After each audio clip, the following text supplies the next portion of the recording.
আসার সময় উচ্চস্বরে বলে এসেছি, তোমার সংসার করব না। স্বামী আমার কথা শুনে নির্বাক হয়ে শুধুমাত্র চেয়েছিল। বাবার বাড়িতে আসা মাত্রই ভাইয়া জিজ্ঞেস করলো, কি ব্যাপার আয়শা, তুই হঠাৎ বাড়িতে?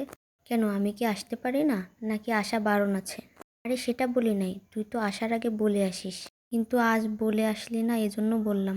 ও আচ্ছা, তুই বিশ্রাম কর, আমি বাজার থেকে কিছু নিয়ে আসি।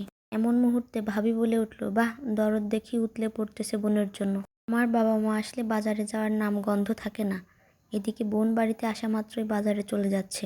বলছে কি, পকেটে টাকা আছে, নাকি বাচ্চার স্কুলে যেই টাকা দিবা সেই টাকা নিয়ে যাচ্ছ? হ্যাঁ।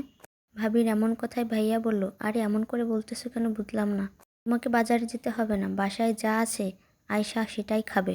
টাকাটা নষ্ট করিও না। ভাবির মুখে এমন কথাগুলো শুনে কি বলবো ভেবে পাচ্ছি না, কারণ পৃথিবীতে আমার এই ভাইটি ছাড়া আর কেউ নেই। বাবা মা অনেক আগেই মারা গিয়েছে। ভাইয়া থাক, বাজারে যেও না, আমি থাকার জন্য আসিনি, এই দিক দিয়ে যাচ্ছিলাম, তাই ভাবলাম ভাইয়া ভাবিকে একটু দেখে যাই। এখন তো দেখা হলো, আমি চলে যাচ্ছি। মানে এখনই যাবি? হ্যাঁ ভাইয়া, এখনই যাইতে হবে। আচ্ছা ভাবি, ভালো থেকেন, যদি সময় পান আমার বাড়িতে আইসেন। আচ্ছা। এরপরে আর একটি কথা না বলেও সোজা স্বামীর বাড়িতে চলে আসলাম। স্বামী আমাকে দেখে মিটমিট করে হাসতেছে। হাসার কিচ্ছু নেই, ভালোবাসি বলেই চলে আসলাম।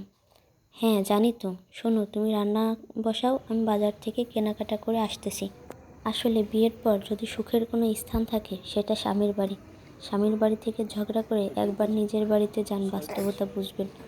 কে আপন কে পর বোঝা যায়। বিয়ের পর প্রতিটা মেয়েরই উচিত স্বামীর বাড়িতে গুরুত্ব দেওয়া, স্বামীর মা বোন সবাইকে নিজের আপন করে নেওয়া। স্বামীর বাড়ির চেয়ে যে মেয়ে বাবার বাড়ির লোকজনের বেশি প্রাধান্য দেয়, ওই মেয়ের সংসারে সুখ তো থাকেই না, সারা বছর অশান্তি লেগেই থাকে।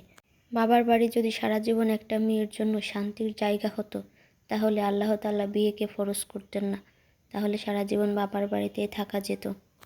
বিয়ের আগে মেয়েদের বাবার বাড়িতে যে অধিকারটা থাকে, বিয়ের পর এই অধিকারটা অনেকটাই কমে যায়।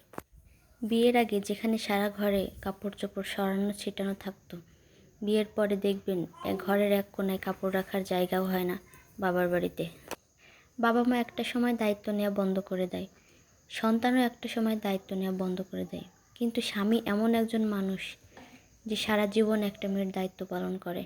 স্বামী কখনোই তার দায়িত্ব পালনে অবজ্ঞা করে না। সারাটা জীবন স্ত্রীকে তার মতো করে আগলে রাখে। ভরণ পোষণ থেকে শুরু করে সর্বদিক থেকে একজন স্বামী তার স্ত্রীর দায়িত্ব পালন করে। ভুল ত্রুটি কম বেশি সব পরিবারেই হয়। আসলে মেয়েদের সব কিছুই মানিয়ে চলতে হয়, এটাই মেয়েদের জীবন। সর্বশেষে একটা কথাই বলবো, স্বামীর বাড়িতে নিজের সুখ খোঁজার চেষ্টা করুন। স্বামীর সঙ্গে জিদ করে কখনোই বাবার বাড়িতে যাবেন না।